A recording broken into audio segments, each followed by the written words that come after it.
2. He had come down off the last of the foothills, leading the mule, whose eyes were already dead and bulging with the heat. He had passed the last town 3 weeks before, and since then there had only been the deserted coach track and an occasional huddle of border dwellers' sod dwellings. The huddles had degenerated into single dwellings, most inhabited by lepers or madmen. He found the madmen better company. One had given him a stainless steel silver compass and bade him give it to the man Jesus. The gunslinger took it gravely. If he saw him, he would turn over the compass. He did not expect that he would, but anything was possible. Once he saw a Tahin, this one a man with a raven's head, but the misbegotten thing fled at his hail, cawing what might have been words, what might have even been curses. 5 days had passed since the last hut, and he had begun to suspect there would be no more when he topped the last eroded hill and saw the familiar low-backed sod roof. The dweller, a surprisingly young man with a wild shock of strawberry hair that reached almost to his waist, was weeding a scrawny stand of corn with zealous abandon. The mule let out a wheezing grunt, and the dweller looked up, glaring blue eyes coming target center on the gunslinger in a moment. The dweller was unarmed, with no bolt nor bar the gunslinger could see. He raised both hands in curt salute to the stranger, and then bent to the corn again, humping up the road next to his hut with back bent, tossing devil grass and an occasional stunted corn plant over his shoulder. His hair flopped and flew in the wind that now came directly from the desert, with nothing to break it. The gunslinger came down the hill slowly, leading the donkey on which his water skins sloshed. He paused by the edge of the lifeless-looking corn patch, drew a drink from one of his skins to start the saliva, and spat into the arid soil. "Life for your crop." "Life for your own," the dweller answered, and stood up. His back popped audibly. He surveyed the gunslinger without fear. The little of his face visible between beard and hair seemed unmarked by the rot, and his eyes, while a bit wild, seemed sane. "Long days and pleasant nights, stranger." "And may you have twice the number." "Unlikely," the dweller replied, and voiced a curt laugh. "I don't have nubbit corn and beans," he said. "Corn's free, but you'll have to kick something in for the beans. A man brings them out once in a while. He don't stay long." The dweller laughed shortly. "Afraid of spirits. Afraid of the Birdman, too." "I saw him. The Birdman, I mean. He fled me." "Yar, he's lost his way. Claims to be looking for a place called Algol Ciento. Only sometimes he calls it Blue Haven, or Heaven. I can't make out which. Has thee heard of it?" The gunslinger shook his head. "Well, he don't bite and he don't bind, so fuck him. Is thee alive or dead?"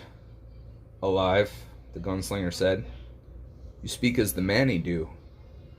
"I was with him a while, but that was no life for me. Too chummy, they are, and always looking for holes in the world." This was true, the gunslinger reflected. The Manny folk were great travelers.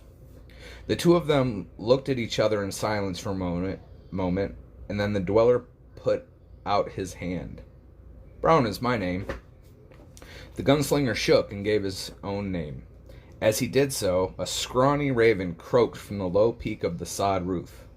The dweller gestured at it briefly. "That's Zoltan."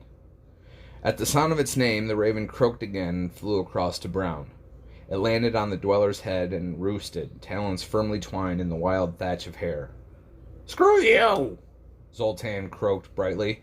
"Screw you and the horse you rode in on." The gunslinger nodded amiably.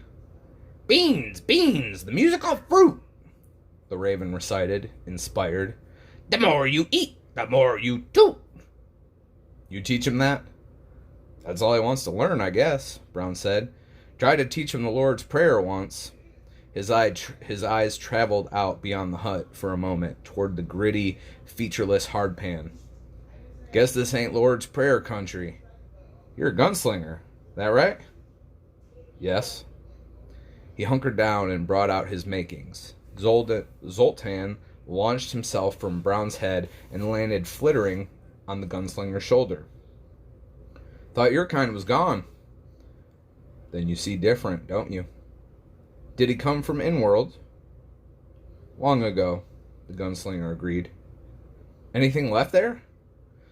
To this, the gunslinger made no reply, but his face suggested that this was a topic better not pursued. After the other one, I guess. Yes. The inevitable question followed. How long since he passed by? Brown shrugged. I don't know. Time's funny out here. Distance and direction, too.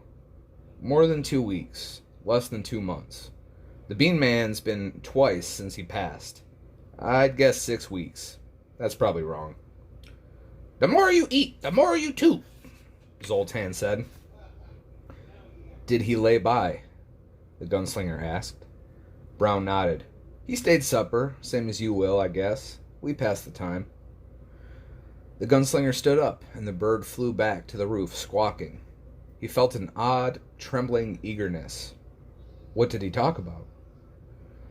Brown cocked an eyebrow at him. Not much. Did it ever rain, and when did I come here, and had I buried my wife? He asked was she of the Manny folk, and I said yar, because it seemed like he already knew. I did most of the talking, which ain't unusual. He paused, and the only sound was the stark wind. He's a sorcerer, ain't he? Among other things. Brown nodded slowly. I knew. He dropped a rabbit out of his sleeve, all gutted and ready for the pot. Are you? A sorcerer? He laughed. I'm just a man. You'll never catch him. I'll catch him. They looked at each other, a sudden depth of feeling between them, the dweller upon his dust-puffed dry ground, the gunslinger on the hard pan that shelved down to the desert. He reached for his flint. Here, Brown produced a sulphur-headed match and struck it with grimed nail. The gunslinger pushed the tip of his smoke into the flame and drew. Thanks. You'll want to fill your skins, the dweller said, turning away. Springs under the eaves and back. I'll start dinner. The gunslinger stepped gingerly over the rows of corn and went around back. The spring was at the bottom of a hand-dug well, lined with stones to keep the powdery earth from caving. As he descended the rickety ladder, the gunslinger reflected that the stones must represent 2 years' work easily, hauling, dragging, and laying. The water was clear but slow-moving, and filling the skins was a long chore. While he was topping the second, Zoltan perched on the lip of the well. Screw you, and the horse you rode in on, he advised. The gunslinger looked up, startled. The shaft was about 15 feet deep, easy enough for Brown to drop a rock on him, break his head, and steal everything on him. A crazy or a rotter wouldn't do it. Brown was neither. Yet he liked Brown, and so he pushed the thought out of his mind and got the rest of the water God had willed. Whatever else God willed was Kaa's business, not his. When he came through the hut's door and walked down the steps, the hovel proper was set below ground level, designed to catch and hold the coolness of the nights. Brown was poking ears of corn into the embers of a tiny fire with a crude hardwood spatula. 2 ragged plates had been set at opposite ends of a dun blanket. Water for the beans was just beginning to bubble in a pot hung over the fire. I'll pay for the water, too. Brown did not look up. The water's a gift from God, as I think thee knows. Papa Doc brings the beans. The gunslinger grunted a laugh and sat down with his back against one rude wall, folded his arms, and closed his eyes. After a little, the smell of roasting corn came to his nose. There was a pebbly rattle as Brown dumped a paper of dry beans into the pot. An occasional tack as Zoltan walked restlessly on the roof. He was tired. He had been going 16 and sometimes 18 hours a day between here and the horror that occurred in Tull, the last village. and he had been afoot for the last 12 days. The mule was at the end of its endurance, only living because it was habit. Once he had known a boy named Shimi who'd had a mule. Shimi was gone now. They were all gone now, and there was only the two of them, him and the man in black. He had heard rumor of other lands beyond this, green lands and a place called Midworld, but it was hard to believe. Out here, green lands seemed like a child's fantasy. Tack, tack, tack. 2 weeks, Brown had said, or as many as 6. Didn't matter. There had been calendars in Tull, and they had remembered the man in black because of the old man he had healed on his way through. Just an old man dying of the weed. An old man of 35.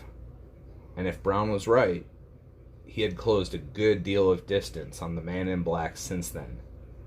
But the desert was next. And the desert would be hell. Tack, tack, tack. Lend me your wings, bird. I'll spread them and fly on the thermals. He slept. 3. Brown woke him up. An hour later. It was dark. The only light was the dull cherry glare of the banked embers. Your mule has passed on, Brown said. Tell you sorry. Dinner's ready. How?